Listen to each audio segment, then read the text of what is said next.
Hey, what's happening? This is Tinto, your host from the Feeling Station, and this weekend I come to you with my tail in between my legs because I've had to bow to your pressure.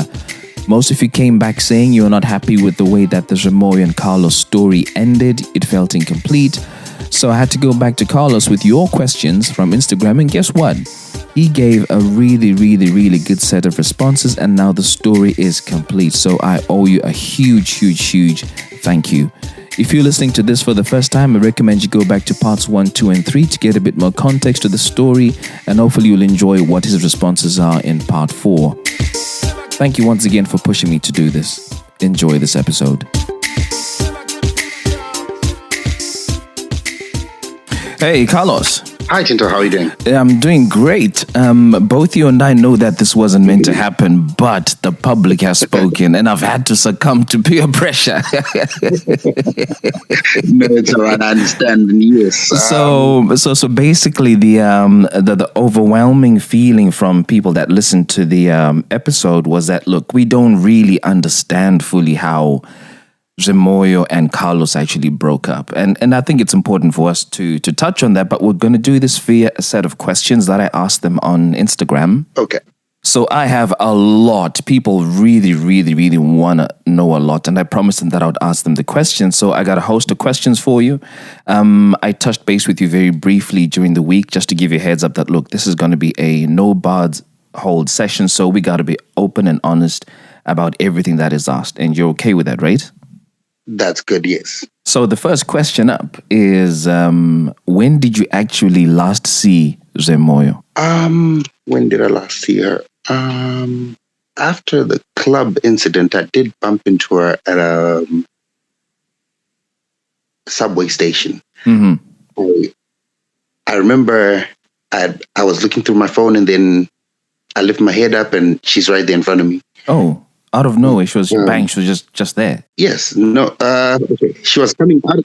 She was coming out of the train. I was going down the subway station, so I saw her. She saw me. Yeah, but she kind of pretended to be scrolling through her phone. So I just waved and said hi, and then it was just a hi, and then she walked past. Why didn't you guys talk? There was still a restraining order around that time, so I didn't want her to then be jilted at the fact that I reached out to her. I didn't know what she was capable of doing. She could have then gone and reported to the police that I'm still in some way trying to reach out to her. Whoa. Hold up a sec. So this whole restraining order was actually a real thing, like a real thing. Yes, because the time we had the fight and I made the call, the 911 call. Yeah. The police came through, they asked a few questions. I responded to the questions, and then they reached out to her. They asked a few questions as well. Mm-hmm. And after she responded to the set of questions they had, that's when they realized it was actually her admitting to an assault, and they took her in. I did try to talk to them within that moment, not to arrest, because all I was trying to get them to do was to give a warning. Yeah. As to what had happened with the fight. Yeah. But instead they said it was no longer a case between me and her, but it was now a case between her and the state. So, and this is the way. No two ways about it. This is the way of the law. Yes. Oh. So I had to wait until the restraining order had been lifted, and then we can then see how best we could talk through from there. Okay, but before never been responsive after. But before all of that, I mean, I understand very little about law. But I know that there are some instances where I've been around people who've fought and they've been asked the question, do you want to press charges? And then the person said yes or no. If they said yes, fine, charges go ahead. If they said no, the charges are dropped and that's it. It doesn't sound like you had that option. Or if you did, what did you do? I did make it very clear, even as the police arrived, that I do not want to press any charges. Ooh. They even have it on record. Jeez. But it was beyond you. There's nothing you could do. It was beyond me, yes. I did say it countless times, I am not pressing charges. I did not want the situation to get to this extent. Damn. So yeah. So that's what's led to the restraining order? Is that it? Yes. So what happens is when they take either party in, the party that is responsible for the situation, automatically there's a restraining order, and then you have to go through a process So that process includes now they now question the party involved to try and find out what exactly happened. Yeah. And chances are, if it was led by aggression or anything of that sort, they then look into counseling. So they make her go through counseling sessions and stuff like that. And then after those counseling sessions, she then gets released. So what I then need to do after is then go and sign what they call a release form. Yeah. Which is the stating that I initially had not pressed any charges, but it was the law that took that course, and I have no involvement in the decision made from there forward. Yeah. Which is what I did. So I went and signed that document, and then she got that release from there. Yikes. So pretty much the restraining order is I guess what made you guys break up, because you knew you couldn't talk to her, you couldn't be with her, because the law stops you from being with her. The law stops you from being together, yes, but it doesn't necessarily mean immediately from there you're over. Because in my opinion, we were still together, just a major setback that was led by the fight. So I still had that hope. Yeah. And even after, I remember her family even reached out as well. And they even told me they had spoken to her, and she's in agreement that we just need some time out until the restraining order is done, then we can talk. If I was Zvemoyo, I would have been upset with you, that you made this come to me. Even though I know that I'm the one who hit you and stuff, I'd still be upset. Well, I mean, was she upset with you for that? Through the circles of friends that we had, I actually got to hear from somebody that she puts the blame on me. Wow. For everything that happened. When you say she hit you, what are we talking like? Is it like a slap, or what actually happened? What do you call being hit? Bro, any form of abuse is abuse. Whether, okay, I think let me put it into direct perspective with regard to this particular incident. Yeah. We're having an argument over something. She's sitting on the other end of the room. I'm on the other end of the room. The argument got heated. She gets up from the couch. She starts throwing punches. Oh, okay. And she's throwing all sorts of words. And immediately I try and get up, and she's still throwing punches. I moved to a different room. Now I'm in the bedroom. I'm trying to get a jacket and shoes so I can walk out of the house. In that moment, she comes, she grabs my laptop, she tries to throw it down, and then next thing she locks the door and she starts punching again. So in that moment, the little sister is in the passage pretty much. Yeah. And she can hear the banging on the door as a result of me attempting to unlock the door and Zvemoyo fighting back. She's resisting me opening the door. So in that moment, that's when that's when the little sister yells out, "I'm calling the cops if you beat her." So at that moment, I panicked, because you don't know when she's going to make that call, and you don't know what she's going to say in that call. Exactly. And at the same time, it's going to be your word against theirs, because you guys are in a closed door. Yes. Yeah. So obviously, because they're sisters, nothing stops Zvemoyo from turning to her sister's side and saying, "Oh yeah, this guy beat me up." Yeah. So I had no choice. I was alone in this situation. So the only point of call I had was dial 911, put the phone down. The police can hear the conversation going on between the two of you as you're telling her to unlock the door, and she's resisting. Jeez. So apart from her account, that's probably what saved your skin as well, isn't it? Yes. Okay, I'll move on to the next question. Still focused on the restraining order. Somebody has asked, is the restraining order still in place today? It's no longer in place. The fact that she went through that counseling process, the restrainer was lifted after, and I did get notified that the restrainer was lifted. Yeah. And also, after it was lifted, we now had the option of communicating or not to. I did reach out a few times, but she wasn't very responsive. I remember even when I went to pick up the last bit of my stuff that was at the house, I told her I'm on my way and I'm coming through and I need to talk to you. And she said fine. But when I got there, she gave her sister to bring the stuff out. Really? Then I heard she's taking a shower. Yeah. I drove around that same area, and then I parked and called a few minutes later, and I said, okay, since you were taking a shower, now you're done. Can I come back and see you? And she says, I'm just preparing to go out with some friends. A few weeks later again, I planned, let's meet up on a Sunday. I need to talk to you. Yeah. And she says, okay, fine, let's make a plan. On the actual day, when I then called her to say, I'm preparing to make my way out of the house now, what time can we meet up and where can we meet up? Yeah. The response I got from her was, I'm already preparing to go out of town with some friends, so I can't make it. And it's the same day that we had agreed that let's meet. So she's giving you every excuse she can just to not see you. Not see me, yes. At that point, did you finally accept it's over? Not quite yet. Uh, Okay, this is the thing. I had come to terms with the fact that I'm not perfect. Maybe I had my inconsistencies. I may have made my own mistakes too in that throughout the relationship. But I wouldn't have known where I went wrong if I was not told where I'm going wrong. Well, that it's interesting that you make that comment, because that is one of the questions that I received from somebody here, and she wrote, "What is Carlos's contribution to the demise of this relationship?"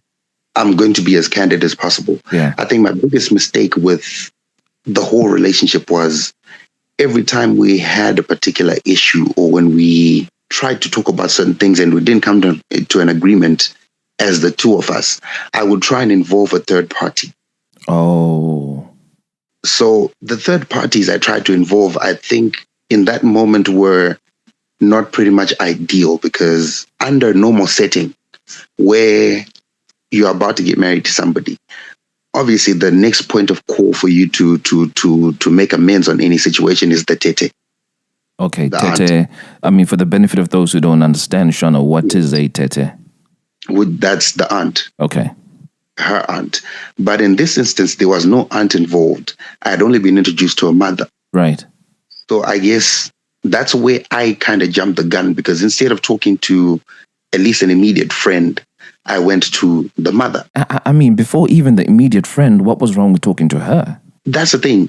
We got to a point where talking to each other was a bit of a problem, because we disagreed so much in the things that were going on, or there would be just so much defense on her part that she just didn't want to get involved in her own situation anymore. What would make a woman that defensive? What was she so pissed off about that she just didn't want to hear about it? Was it her character? Was it her persona? Or it was a reaction to something that happened between you two? I think it's more to do with her past, because from what I picked up, even when I then started asking her questions, she even hinted that she had this hatred towards men because of something that happened within the family in the past. I won't get too much into detail with that one. Okay. Wow, that's deep, man. I'll move on to the next question. The next question that came up is, how did Carlos handle seeing Zvemoyo with the 50-year-old looking man? I think in the previous episode, all she said was and that was it. Right. So we know her reaction was literally just those two letters, right? What was your reaction to seeing the 50-year-old looking guy? I'm sure you can hear the laugh that I just put out. Yeah.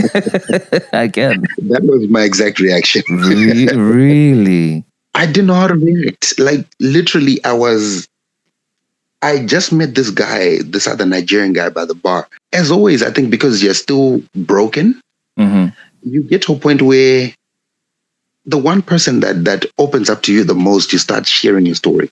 Yeah. So I'm like, no, I can't. He's like, how long have you been here? That's where it derived from. How long have you been here? I told him. Then he says, oh, okay, so you came alone. Then I said, no, I came with a fiance, but now this is where it is. Yeah. And he says, bro, just have fun. You know what? Forget about her. You're here now. The fact that you're here now and you're cool, then don't be looking too much into your past. Focus on you, focus on your future. As we're talking, she walks into the door. And we're strategically right. The bar was a little close to the door, so you could pretty much see what's going on, people as they come in and go out. Yeah. So she walks in. She hadn't noticed me at first. And then she holds hands with this guy. Then she walks a little bit, I think 3-4 steps in. That's when she noticed, and she's like, So in that moment, I'm thinking, dang, okay. Yeah. I wasn't expecting to find you here. And also, I think because word within the friends had traveled that I had left the city. Mm-hmm. So she had saw it as free Mandela season. So she pretty much had no clue or was expecting to find me in that space. Yeah, yeah. So, I mean, did she hang around in the club the whole night, or she was in there for a few minutes and then she left because you were there? Remember now, the restraining order, part of the terms was she's not allowed to be within 100 meters of any premises that I frequent. Whoa, 100 meters, you know. In the event of any incident in the club and the police arrive and there's IDs that need to be taken and they notice that there's a record Yeah. of such nature, Yeah. they were liable to bring her in again. Yikes. So we now had the option of either me leaving the club or her leaving the club. Who left? So she was only there for a few minutes. I think she then told this guy, let's leave. That's mad. Are you ready for the next question? I am. So next question up is, okay, so where's Carlos now? Did he stay in Canada or he decided to go back to South Africa where it seems like everything was going well for him? So where are you now? I'm still here. I decided let me just focus on the due process I needed to go through with my paperwork and also just figure things out. Okay. But obviously still trying to make a decision on where exactly to base. So the next question, Carlos, are you fully healed or now you've become a savage? I had my savage moments, I think. Mm-hmm. I think in that moment where all of this happened, I was okay.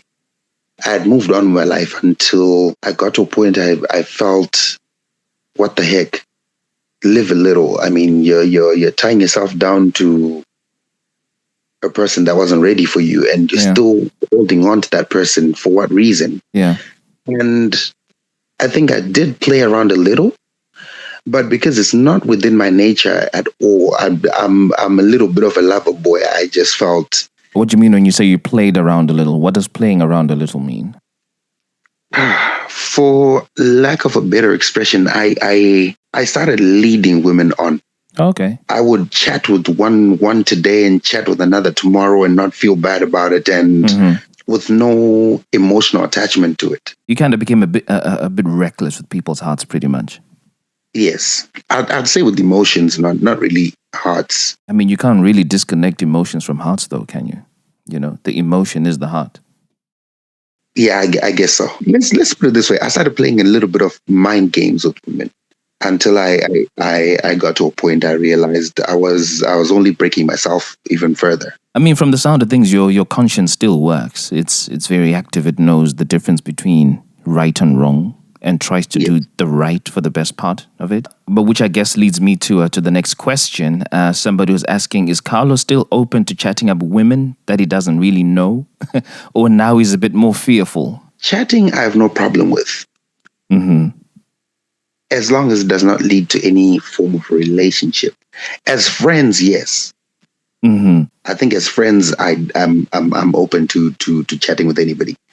Because again, there's certain lessons that I feel I also have to share or have to learn from people based on my experiences or their experiences. Mm-hmm. So if we're talking friends basis, yes. Or rather counselor to patient, yes. Yeah. Are you single now? I wouldn't say I'm single.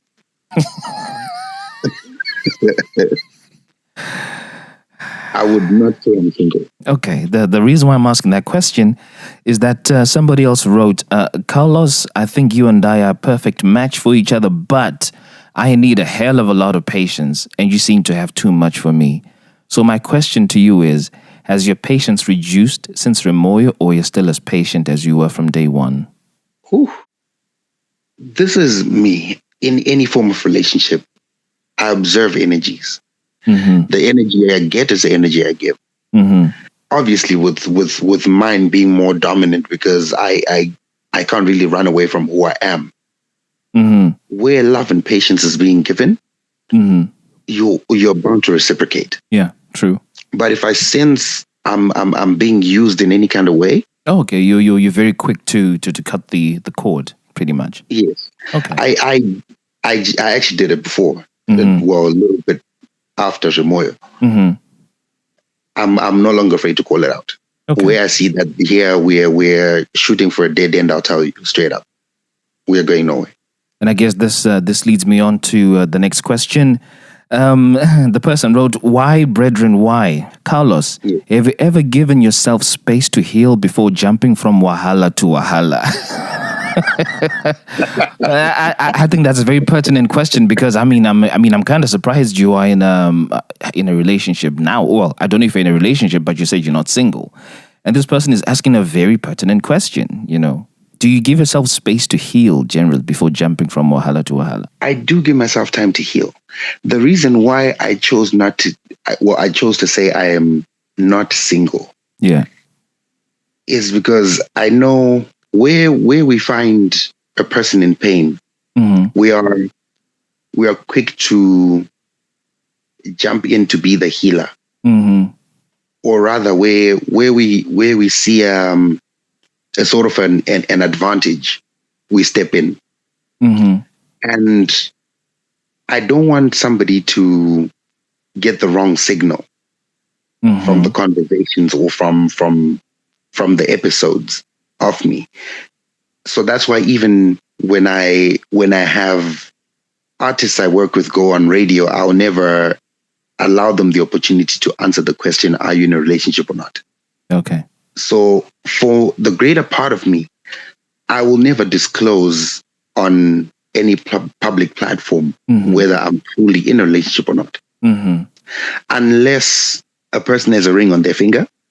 Yes. And we're about to get married. Okay. Because I learned the hard way. I mean, we say that, stuff being on the ringer and people getting married, but let's just go back a little bit. You do remember that Zvemoyo had to ask a married man for permission to be with you. So for some people, a ring means absolutely nothing. That now depends on your values as a person. Because for me, it's no longer just about the word. Word of mouth can easily change. Yeah. I'm sure my experience has taught me that. So unless we are headed to something serious, I will not mention. You don't disclose on a public platform. I don't disclose on any public platform. So if I am asked within public presence, yes, I'm in a relationship. Okay. Or I choose not to disclose. Okay. That makes a lot of sense. Yes. But I still feel that I want to have my question answered more specifically. So have you really given yourself space to heal? I did give myself space. I had a whole year to deal with what I went through. Okay. For the greater part of it, I went through my healing process. And for the lesser part of it, I think is where I had my crazy moments. And I was quick to call myself out and drop back to my shell again. I think I just have 2 more questions here from what I can see. Okay. Question is, Carlos, why does drama follow you? I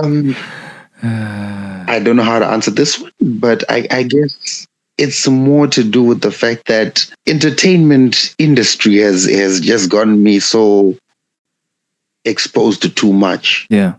I think that I am numb to the word drama because it's become a norm, maybe, that you don't see it as drama anymore. It's this whole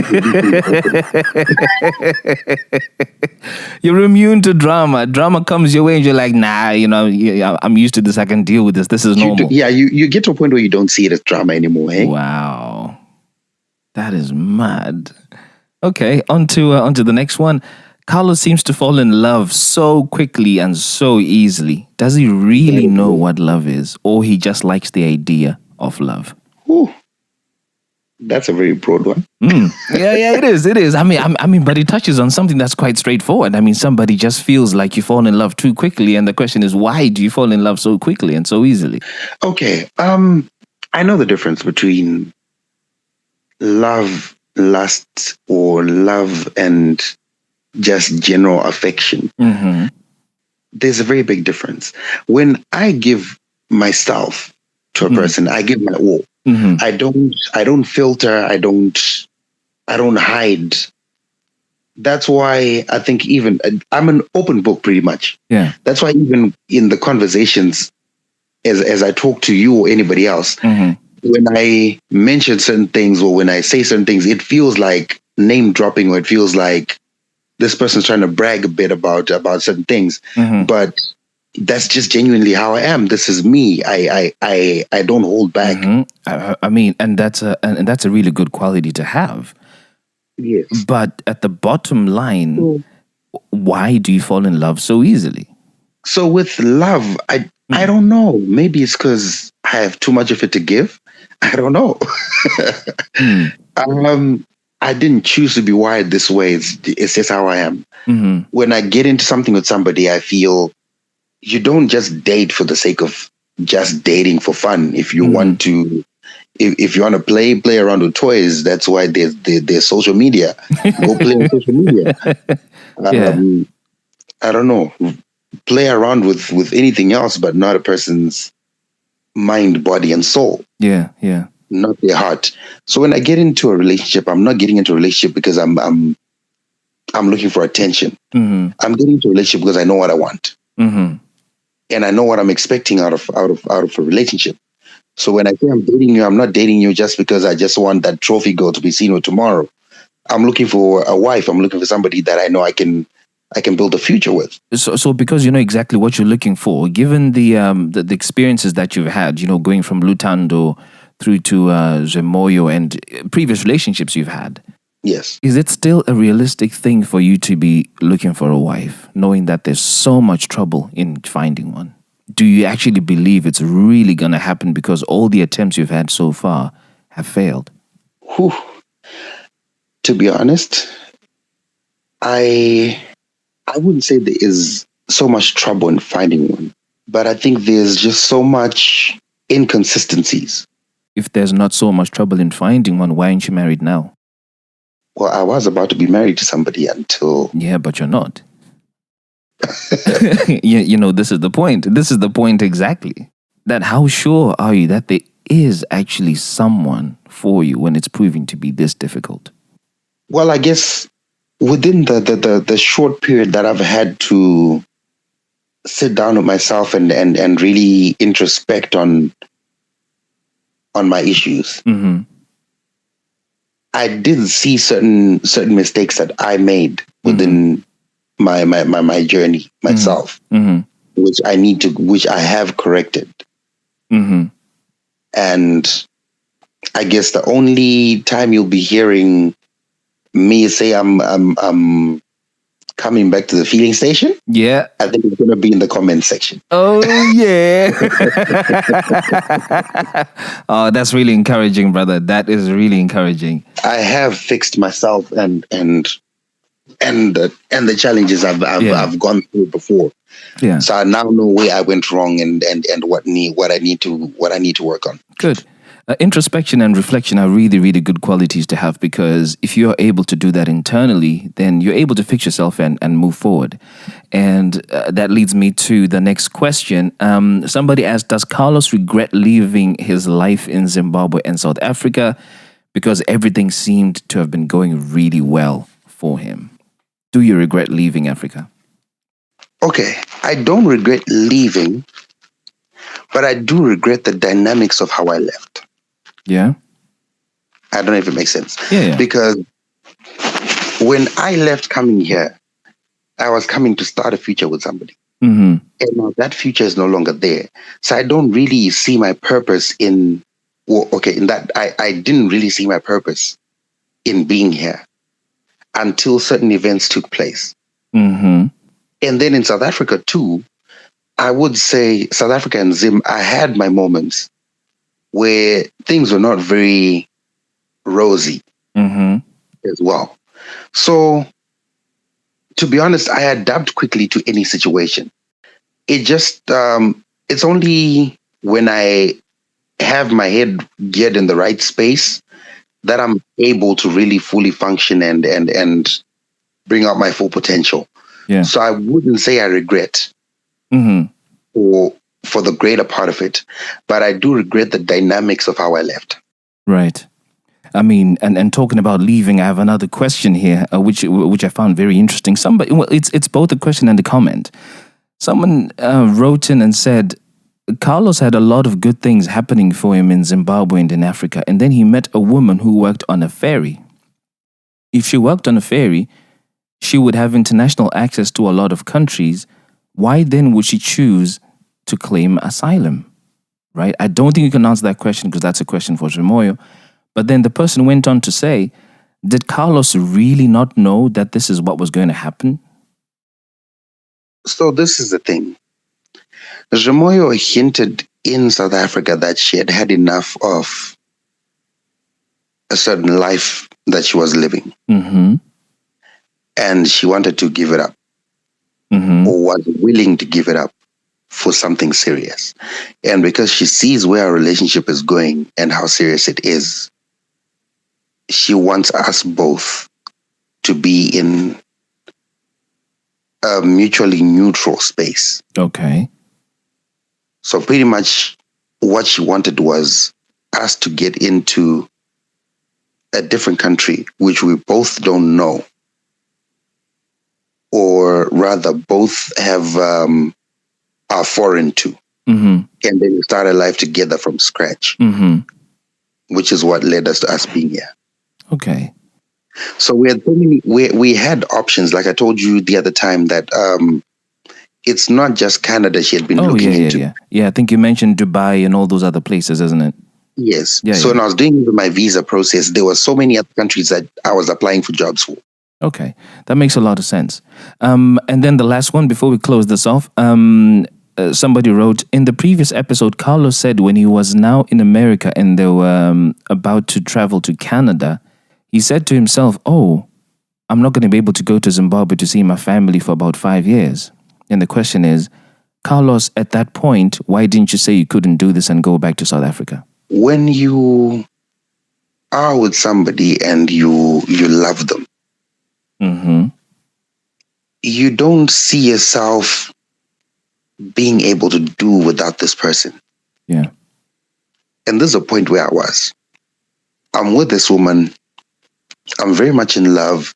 She also seemingly is. And we are trying to build a future together. Mm-hmm. We've just spoken. I think this also applies to the previous question where we had said, let's both get into a mutually neutral space Mm-hmm. where we don't know anybody. We are just starting off from scratch because she felt in SA, we both had a messy past Mm-hmm. because we've got all these toxic friends that we have around us there. And going back home around that time, Zim wasn't, for me particularly, Mm-hmm. Zim wasn't really the most conducive environment economically. So the only thing that I saw feasible to do was relocate and then invest back home as we're doing what we're doing. Okay, I see. Yeah. See. So you saw this as a gateway to, getting things set up for the eventual return to Africa anyway. Yes. So it was the return was going to happen sooner rather than later, but at the peak of that moment, what we're just simply trying to do was build a life around each other Mm-hmm. outside of what we had going on before. Interesting. Well, great stuff, Carlos. That brings me to the end of the questions that I receive from people. I've left, the best for last. Okay. So this is a breakup podcast, all right? We focus on people's breakup stories and we try and make people learn from those experiences. However, this has been so different. And even the end of this is going to be different. Now, I don't want to play Cupid because this is not what I'm here for. But I also can't ignore the fact that I've got 4 people who've asked if, like, if you guys can, like, talk and stuff. To which I said, hey, listen, this thing is anonymous. It's not really my call. So I'm just planting the seed, okay? There are a few people who want to talk to you. There are a few people who want to potentially engage you in a romantic manner. So I've just got one question for you. Are you open to that or you're not? I'll try to be as candid as I can, Yeah, but please do. Because I'm pretty sure they're listening to this episode. I am trying by all means to focus on self-development and my family being my siblings, my mother.